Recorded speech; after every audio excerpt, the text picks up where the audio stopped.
Salve Cordilheiras e Cordilheiras, sejam bem-vindos a mais um Cordilheira Reage. Tô aqui com o Cauê, fala aí, dá um salve aí, Cauê. Uba. Então, bom dia, boa tarde, boa noite. Eu sou o Marcelo, pra quem não me conhece, esse aqui é o quadro de reacts do Cordilheira Cultural. Pra quem não conhece, a gente pode conhecer seguindo a gente nesses links aqui, que pra onde eu tô apontando. Segue a gente aí, tá? E hoje a gente vai reagir a um vídeo do canal Lateral Esquerda, mais um vídeo, se você não viu ou se o outro ainda não saiu. É um canal muito da hora que fala sobre futebol e também a esquerda. E a gente vai reagir hoje sobre um vídeo do Vasco, década de 1920, antirracismo, tá? Bora pro vídeo então? É antigo esse vídeo aí. Antigo Antigo, não, é antigo esse Vasco aí. antigo. Vasco é um time grande, pô. Para todos os amantes do futebol, sua profunda relação com a cultura, com a história, com as raízes sociais, acompanhe o episódio de hoje, a história do Vasco e a luta antirracista, a nossa série aí Pensando Futebol. Estamos aqui com o nosso senhoríssimo Walter Moreira. E aí, Walter, o Grande. que você traz para a gente da história do Vasco? E aí, tudo tranquilo? Então, queria focar na década de 20, né, do Vasco. Importante lembrar que o Vasco cria o seu time de futebol muito tempo depois dos Flamengo, Fluminense, Botafogo. O Vasco se profissionaliza no futebol, né, além do Remo, que já existia desde a sua fundação, só em 1915, né? Se a gente for pensar, tem Campeonato Carioca desde 1906. Em 1915 ele começa na terceira divisão, caminho completamente diferente das outras agremiações aí do Rio de Janeiro. Ele, em 22, ele ganha a segunda divisão, né? Já passando pela terceira, ganha a segunda, e vai disputar pela primeira vez a Série A do Carioca em 1923. Uma coisa importante, né? Característica, né? O apelido dado a esse time do Vasco nessa década de 20 será camisas negras, né? Na época o Vasco ainda não tinha essa faixa transversal. Só que também tem detalhes, né? O estilo de jogo do Vasco e os atletas que jogavam no Vasco eram bem diferentes dos outros clubes até na época. A gente pode pensar no estilo que o Ramon Plateiro, uruguaio, técnico do Vasco de 22 a 27, o modelo que ele propôs de treinamento, e quem formava esse time do Vasco. Esse time do Vasco era diferente dos outros porque, enquanto você via Flamengo, Fluminense, Botafogo, América, enquanto clubes realmente de elite, futebol na época era esporte amador, ou seja, era proibido receber salário pelo esporte, né? Basicamente, quase Cara, parecido a alguns clubes aí no futebol, né? Salário, piada. Mas não poderia receber. piada. O esporte deveria ser amador. E quem jogava nesses clubes era o pessoal que fazia direito, medicina, engenharia, né? Aí durante a tarde ali, no final de semana, jogava bola pelo clube que era associado. O Vasco não será o primeiro a integrar jogadores negros, né, no seu elenco, né? Bangu, até o Botafogo é uma discussão com o Paulinho de Souza em 1906 ali, mas a diferença do Vasco é que há uma abertura, a uma democratização dentro do elenco, que não era um ou outro, que às vezes eram pensados em outros clubes. O Vasco havia dentro do seu elenco 12 jogadores negros, considerados das classes populares, dos quais 7 faziam parte da equipe principal, 5 estavam na equipe de segundos quadros. E desses 7, 4 eram do time titular. Bem diferente dos outros clubes da época. Vamos ser sinceros, muito pouco ainda, né? Porra, Muito pouco. Pô, 4 jogador titular, mano. eu tô pensando em 1920, mano. Faz pouco tempo de. Mas a população Nossa, de brasileira já era tudo. majoritariamente Não, negra não, nessa época claro. também, tá Mas ligado? como a gente tá falando, tipo, a galera não recebia pra jogar nem nada, tipo, então como de você colocar. E era um clube de remo, tá ligado? Uhum. É um tipo, mano, é um negócio de dinheiro, é um negócio de gente da porva, tá ligado? Hum. Olha que coisa doida, mano. Eu acho que é muito louco essa percepção que o cara traz. Claro, não vou aqui entrar em questão de clubismo, tá? O cara é um vascaíno falando do Vasco. Não sei da história de todos os outros clubes, como todo mundo espera que eu possa saber, mas eu não sei, tá? Há um debate muito grande, por exemplo, pô, o Palmeiras é um clube que nasceu da classe trabalhadora ou não? Vai ter gente que vai defender, vai ter gente que vai ser contrária, principalmente o palmeirenses vão defender que sim também, né? Mas eu acho que é muito importante a gente ter esse tipo de relato também, clubismos à parte, porque traz essa característica, né? Tipo assim, vou falar do clube que eu sei, que é o meu time, o Corinthians, tá? A gente, desde a nossa da fundação do clube. Nós fomos um clube criado por operários. Está lá na tábua que diz, olha, foram 4 operários à luz de um não sei o que, na rua X com a Y, tá ligado? Nice. Que criaram e fundaram o Corinthians, tá ligado? Tem várias paradas desse tipo. Então, assim, e o Corinthians até hoje traz esse retrospecto, né? A gente tem um momento muito marcante na nossa história, que é a democracia corintiana, ali dentro daquele período de ditadura, mas até hoje isso é algo de rechaço, sabe? Tem diversos... A gente tava até discutindo com meus amigos lá ontem, que a gente foi ver o jogo junto e tal, aí apareceu o Marcelinho Carioca depois lá no programa do Ratinho, né? E o Marcelinho Carioca é responsável por dar uma camiseta do Corinthians pro Bolsonaro. Eu tenho que ficar vendo o amigo palmeirense meu me mandar essa imagem até hoje, com o Bolsonaro com uma camiseta do Corinthians e o Marcelinho Carioca do lado. O Marcelinho Carioca é um dos maiores ídolos do Corinthians de toda a história, tá? O problema é que o cara desrespeita a própria história que ele construiu a fazer um movimento desse. E a torcida sabe disso, porque a torcida cobrou em peso ele, tá ligado? Massa. Então acho que assim, é uma origem que é trazida até hoje, sabe, pelo Corinthians. Eu vejo que tem outros clubes que não fazem tanto isso, só que agora no caso do Vasco, eu acho que é muito, muito pertinente. O Vasco tem diversos cantos que eles falam sobre a luta antirracista dentro do clube, tem vários outros cantos que eles saudam figuras do movimento negro, Com certeza. sabe? Então o Vasco também tem essa característica. Agora, por exemplo, vou dar um chute no achismo, tá? Achismo, me desculpem, flamenguistas. Mas é o que o cara fala. Se o Flamengo realmente foi esse clube aí que nasceu da elite, aí hoje em dia se espraiou pelo Brasil, pô, o time do povo, pô, não é, mano. Tipo, não pode ser, tá ligado? Se entra nessa perspectiva do que o cara tá trazendo aqui no vídeo, porra, como é que pode ser? Não é. E porque essa discussão, né, mano? Ele colocou aí que era um clube amador pra você não receber salário.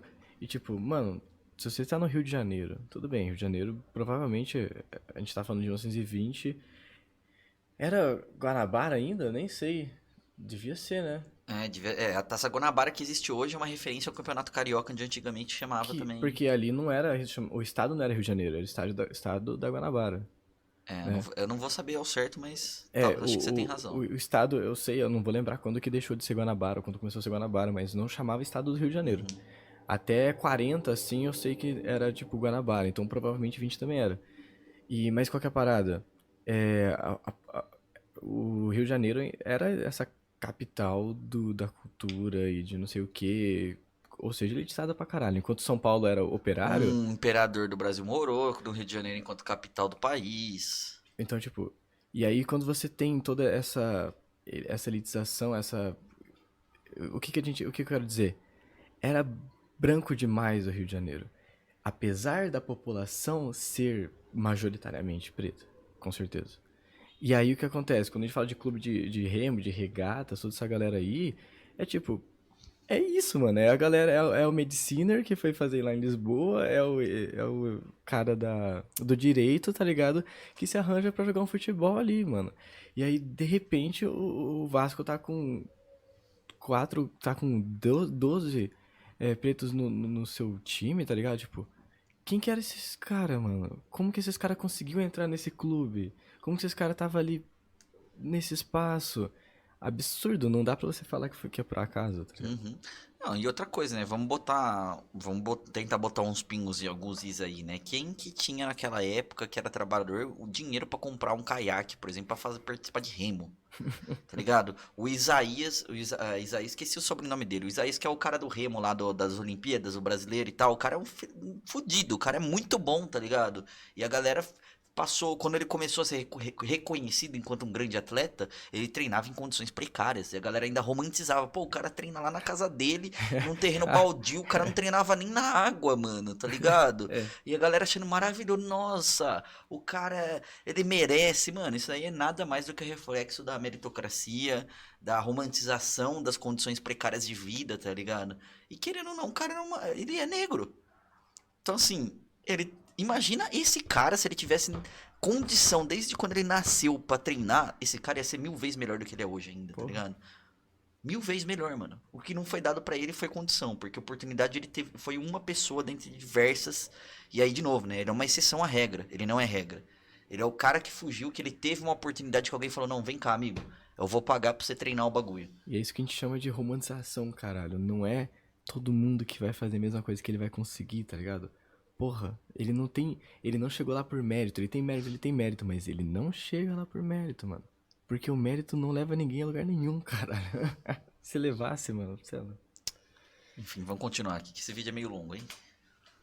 E nessa época que começa uma questão chamada amadorismo marrom. Franco de Castro, sabe o que é amadorismo marrom?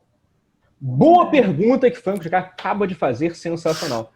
Como era amador, era proibido receber salário. E, provavelmente, o Vasco foi um dos precursores o famoso bicho.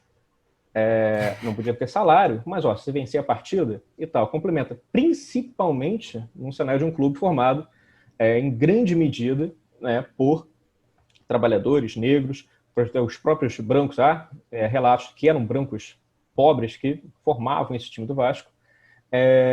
Isso dava condição ao técnico Plateiro fazer o quê? Treinar. Há relatos que treinava às vezes até à noite, períodos noturnos. E a condição física do time do Vasco era bastante superior aos outros times. Ficava nítido no segundo tempo. Mas o Vasco muda, né, essa estrutura do futebol carioca nessa década de 20. Né? Ganha a Série B do Carioca em 22, vai para a primeira divisão do Carioca em 23. E dos 14 jogos, o Vasco vence 12. Empata um e perde outro. Por curiosidade, Valtinho, qual foi essa única derrota do Vasco? Uma derrota para o Flamengo, mas no retorno, na ida, no turno, o Vasco venceu até com o maior saldo de gols, né? Meteu 3-1 na ida e na volta perdeu. Porque o Vasco se apega, né? Mas é isso. Campeonato à parte. Mas ganhou o título e uma vitória para cada lado e tá bom. E Botafogo, observação, Botafogo perdeu 12 jogos, né? Dos 14 perdeu 12, só que na época não caía. Né? O último colocado disputava com a segunda divisão, o Botafogo conseguiu vencer essa disputa. Tipo, o campeonato alemão tem isso também, né? Os antepenúltimo e penúltimo disputam ali. E o Vasco vence, campeão, em 23. E isso muda, né? O primeiro clube a ser campeão com essa diversidade, digamos assim, racial dentro do elenco.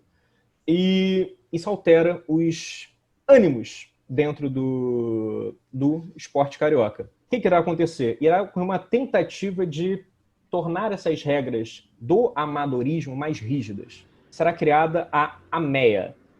O Campeonato Carioca até então era a Liga Metropolitana de Desportos Terrestres, liderada por Flamengo, Fluminense, Botafogo e América. Será a Associação Metropolitana dos Esportes Atléticos.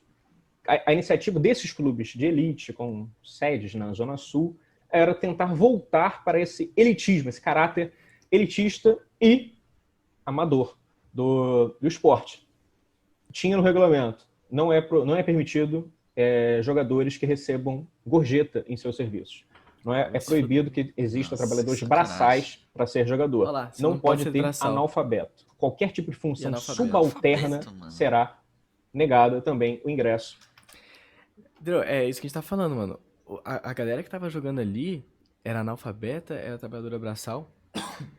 Então me diz, como que essa galera conseguiu espaço no Vasco? Não foi porque a porra do técnico falou, mano, preciso colocar alguém pra jogar aqui, mano. Não. Quem que era o clube do Vasco antes? Mano, isso é uma coisa interessante. Quem que era o clube do Vasco antes, tá ligado? Quem que deu essa ideia? Quem que defendeu isso? Será que o Vasco surge como, então, um time de trabalhador como surgiu o Corinthians, mano? O Clube Vasco, né? Que antes era um clube de remo. Mas você viu que quem defende a ideia não era o Vasco, né? Quem tentou fazer isso foi o América, o Fluminense e o Botafogo. Não, perfeito. Engasgou aí? Parou de funcionar. O meu tá funcionando ainda, hein? Tira e põe. Voltou? O meu tá funcionando. Boa. Não, então eu tô falando. Se a... Foda-se, não vai funcionar meu fone. Eu vou ter que escutar o negócio. Você vai ter que escutar o negócio. Vai falando aí. Não, a gente corta tudo. Tá pegando? Boa, tá pegando. Nossa, bateu um Covid aqui agora. Toma um gole aí da breja. Acabou. Seguinte. Se esses times elitistas colocam essas regras de não pode favelado, não pode analfabeto e não pode trabalhador braçal, é porque isso ia impedir de o time do Vasco funcionar. Sim, sim, sim. Se o time do Vasco não funciona por causa disso, é porque essa galera que acompanha o time do Vasco. Então, como que essa galera conseguiu entrar num time, tá ligado? Absurdo. Não, e outra coisa que me lembrou, só um adendo rápido, né? Essa fala do cara me lembrou aquele negócio que tinha contra as mulheres quando elas eram professoras. Antigamente tinha aquele contrato, né? Pra você ser uma professora mulher, aí você tem, você não pode ser, não pode fazer tal coisa, não pode se vestir com tal roupa. Elas eram obrigadas a assinar pra poder ser professora, mano. Certo. Sabe? Tipo, um monte de regra. Seu marido tem que permitir você Sim. estudar, sabe? Tipo, mano, foda-se, tá ligado? Nessa nova liga, esses jogadores não podem disputar. E outras questões, assim, tipo, após tudo isso, comprovante de residência. Os 2 últimos chefes, se a pessoa teve, os últimos serviços que ela teve, de onde ela tira dinheiro sem ser por essas funções, que não pode, ela tira dinheiro por onde? Porque ela não pode receber pelo esporte.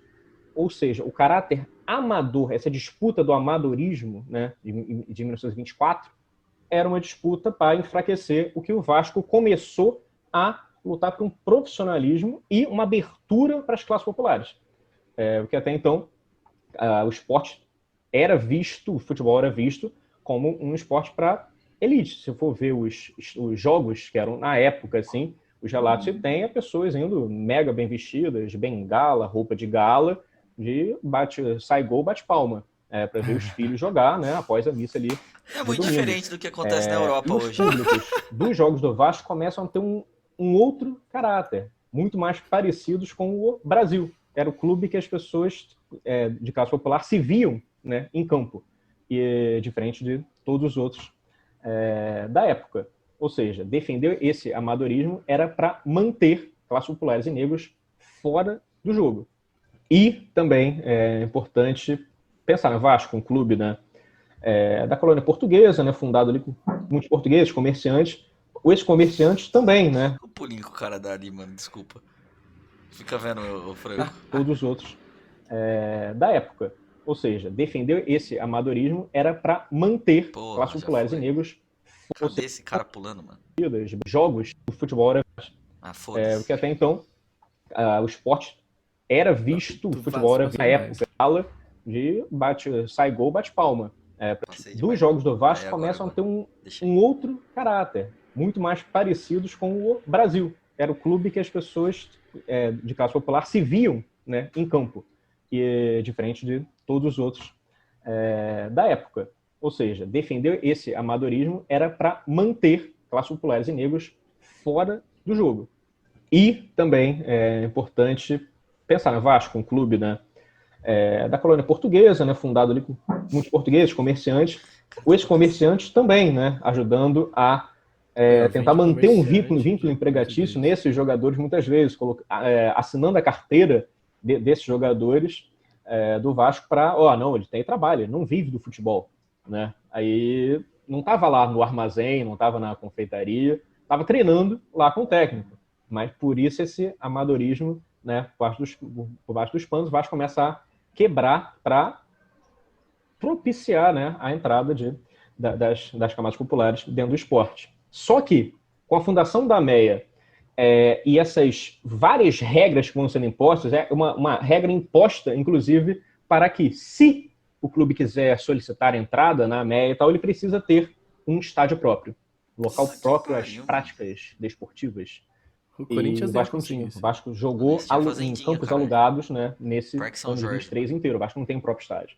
Houve negociações, convites para o Vasco a chegar à MEA e tal, até que em abril de 1924, né, o presidente do Vasco redige uma carta ao presidente da MEA, o senhor Arnaldo Guinle, e fala que não pode ceder a essa exclusão, que o clube estaria numa posição subalterna não tem a palavra preconceito, mas ele deixa nítido um preconceito social por conta os sócios, os associados do Vasco, muitos deles serem de condição modesta a essa expressão, e é impossível expulsar 12 jogadores que contribuíram e muito para o sucesso no ano anterior do Vasco. O Vasco, então, recusa se associar à AMEA, que os clubes de elite tinham fundado, né? América, Botafogo, Flamengo, Fluminense, o Bangu também apoia, e outros demais clubes têm a sua candidatura, né, aferida e pode participar da MEA, o Vasco se recusa e continua na Liga Metropolitana de Desportos Terrestres, que fica basicamente sendo uma segunda divisão, né? Os principais clubes, menos o Vasco, vão para essa nova liga, e o Vasco fica com clubes de caráter mais popular, tal como o Vasco estava ali se construindo. E o interessante é, o Vasco é o campeão em 23 e praticamente ele é rebaixado nesse mesmo ano, né? O Vasco é campeão e vai jogar a segunda divisão da época no ano seguinte, né? Na prática não é. Mas aí você, quanto vascaíno, o título mais simbólico é o campeonato de 23 ou essa postura política em relação O principal título para mim é a carta. Ao rebaixamento? O principal título é a carta, assim. Não porque se juntar os clubes da elite, tendo que excluir próprios jogadores, recusar pessoas pobres de se associarem ao clube, o título mais simbólico, o troféu mais simbólico do meu time é a carta, né? Que está até em tamanho grande lá em São Januário. É resposta histórica, assim, é de 24. E demonstra esse caráter racial, fica nítido quando o presidente, né, da MEA, o senhor Arnaldo Guinle, responde num jornal do Rio de Janeiro, nesse mesmo mês de abril de 24, ele responde que seria uma pena o Vasco tomar essa medida, porque o Vasco deveria ser a equipe genuinamente portuguesa, para mostrar as qualidades dessa nobre raça secular. Nossa, presidente da MEA. Meteu um nazismo ali, velho. O cara meteu um genismo. Nobre raça secular. Puta que pariu, mano.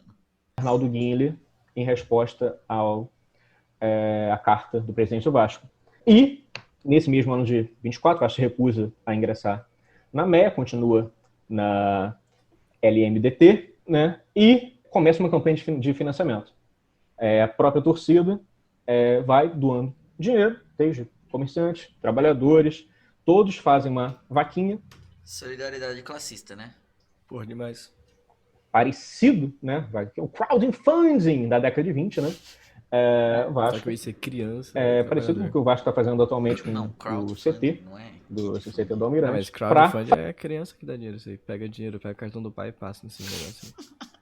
Fazer o próprio estádio, que também era um dos... Você quer dizer que a hora que nós abrir o financiamento coletivo vai ser financiado por criança, é isso? Vai. Algumas crianças com mais de 18, mas várias crianças. Beleza, agora ficou mais claro.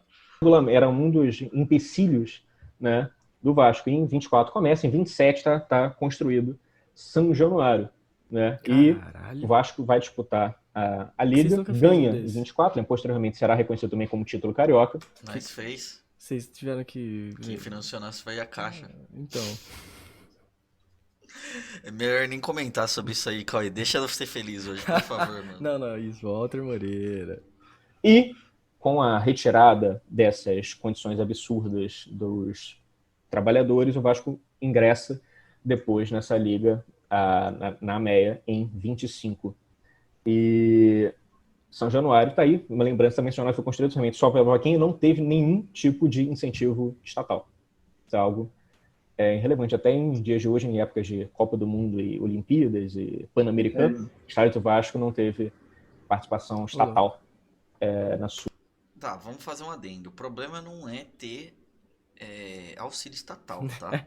Esse não é o ponto, galera. O problema é que o auxílio estatal hoje, ele é basicamente feito pelas empresas privadas, na verdade, né? Ou para poder abrir espaço para as empresas privadas. Exatamente. Então vamos falar do caso do Corinthians, que eu quis pular, mas eu acho que é bem válido. O Corinthians ganhou dinheiro de empresas privadas através da Caixa, que é um banco público, para poder financiar o estádio dele. Aí vão vir pessoas falar, mas tá errado o Estado brasileiro financiar um clube que virou uma empresa privada. Correto. É isso, tá ligado? Esse que é o problema. O problema é que os clubes hoje são clubes empresas. Esse é o modelo do futebol, tá? Os clubes são empresas, eles deixam de ser clubes, igual que é o que o Walter tá mostrando aqui, que eram pessoas ali, principalmente do Vasco, né, que ele tá citando aqui, que eram pessoas ali de um determinado bairro, de uma região, que fortaleciam e torciam pelo time da região. Hoje o futebol não é mais assim. Então o problema em si não é o governo estatal dar verbas para eles. O problema é que a gente tá falando tudo em questão de privatização e de corrupção para empresários e burgueses, tá? Esse que é o ponto da questão. Tem algo a acrescentar? Sua construção. E, para concluir, se você me permite, Franco de Castro. Só uma análise. Pegando a obra de um historiador francês, Jean-Jacques Becker, ele analisa a opinião pública. Para ele, opinião é quando, para você analisar a opinião de algum tempo histórico, por que pessoas, um grupo social chega a ter uma postura de algum modo, você tem que pegar 2 planos temporais que interagem entre si. Tempo curto e tempo longo. Seria o tempo breve, né, e o tempo mais distante. E trazer para nossa análise aqui. Em 2009, o Vasco tinha recém ganho a segunda divisão, com Dorival Júnior. Ele recebeu um convite, saiu do Vasco, e o Vasco estava sem técnico para o ano seguinte. E o presidente à época, Roberto Dinamite, fez uma proposta, e, segundo os jornais da época, apalavrado, negociado, estava praticamente contratado o senhor Antônio Carlos Zago, que tinha recém se aposentado, até no passado foi técnico até do Red Bull Bragantino. Racista esse cara, tá? Ele tinha recém se aposentado, né? Ele, até 2006 ele estava jogando no Juventude. E em 2006 tem um episódio que eu queria trazer para essa análise, pegando esse conceito, esse esquema conceitual do Jean-Jacques Becker. Ele, durante o Campeonato Gaúcho, em 2006, ele faz uma falta no volante do Grêmio, Geovânio, sai bastante nervoso com a falta que fez e com o jogador do Grêmio no chão. Pelas câmeras, ele vocifera algo que muito parece uma palavra de ofensa racial, e ele pega o seu dedo indicador e esfrega no seu antebraço. E foi expulso pela falta e tal.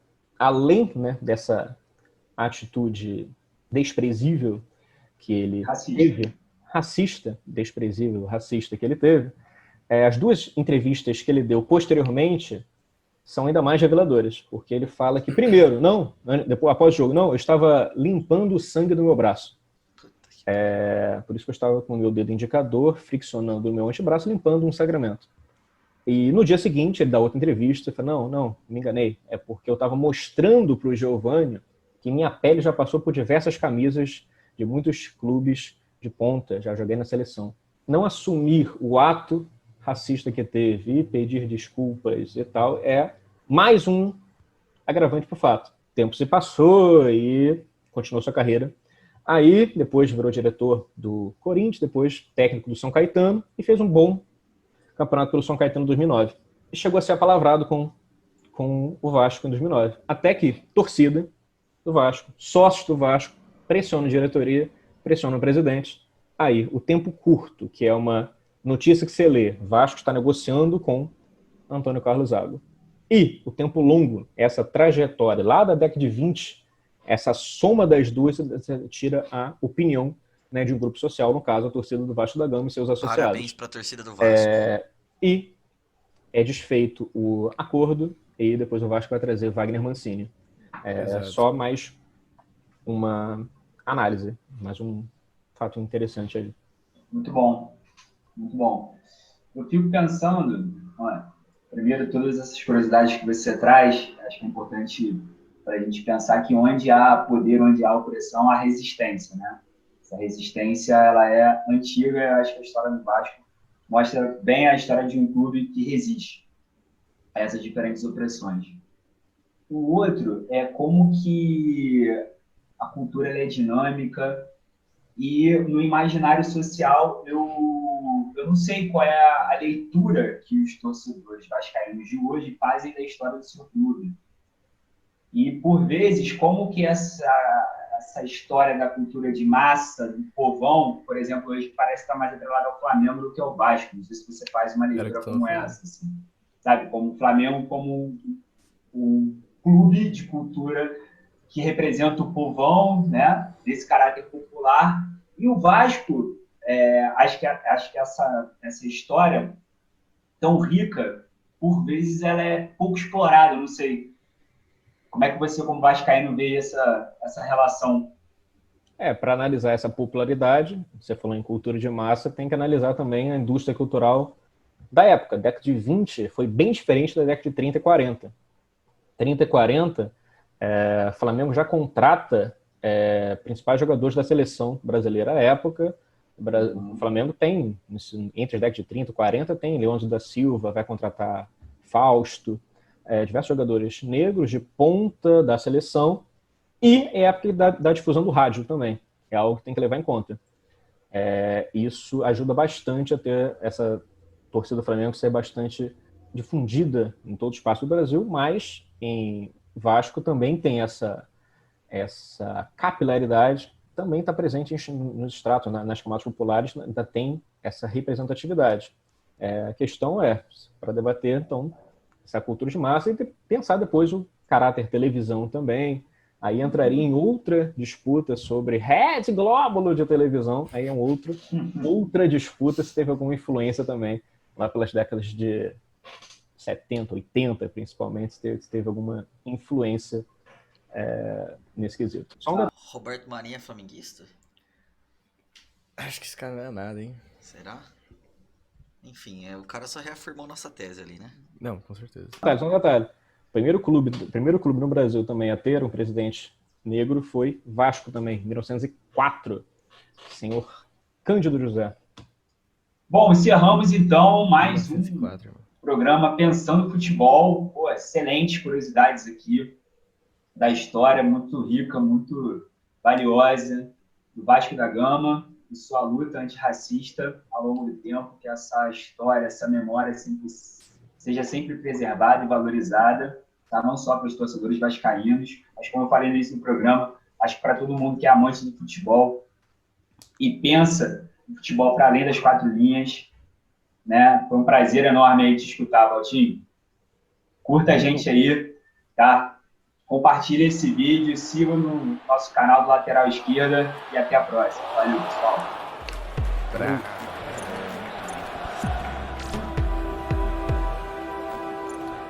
E aí, o que você achou desse? Aquele like. Não, eu achei que o que faltou de. No primeiro vídeo, né? A gente tem um caráter mais informativo, né? Um caráter mais tipo, pá, toma aqui, Isso ó. existe. Isso aqui existe. Aqui eu achei bastante crítico, achei bastante interessante a análise de conjuntura que ele coloca ali. E eu acho, inclusive, que as intervenções que a gente fez, algumas delas foram até um pouco mais acrescentadas, né? Tipo, foram informadas com o restante do vídeo.